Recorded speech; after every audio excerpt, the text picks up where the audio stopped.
Beware of grass.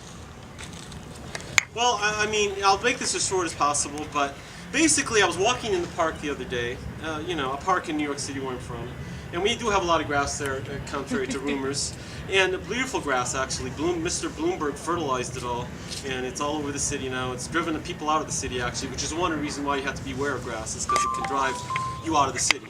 And anyway, I was walking in New York Park, and I wasn't really bewaring of grass for the Bloomberg reasons, but I was just, you know, bewaring of grass because suddenly I felt the grass sort of sticking to the bottom of my shoes, and we all know that feeling. We know, we think why that is, and then you look, and you usually find out why. But I couldn't. Tried to lift my foot, and I couldn't move it, and then I couldn't move my other foot, and I realized that the grass had attached to me sort of like an octopus tentacle. You know, so it was like a sucker thing down there on both of my shoes, and it was draining the gel out of my shoes, like drinking the chemicals in my shoes, the grass.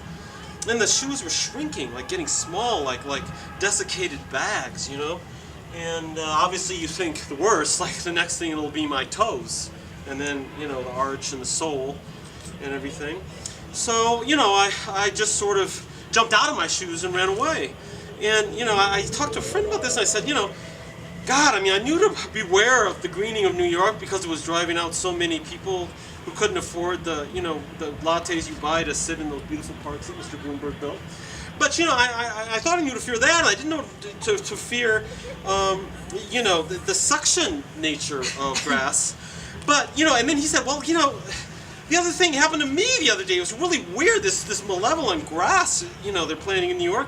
I mean, you know, it was like a strangulation type of grass that was like, you know, reaching up and curling like sort of a miniature Hitchcock, you know, situation. You know, like, come here, come closer, so I can, you know, stick my little blades in your throat. So I guess, you know, grass down here may not have anything to do with grass in New York City, but there's some grass seed around there that just, you know, is not right, and I don't know if it has to do with a lot of the hybrids and everything they've been doing, but just beware of the grass.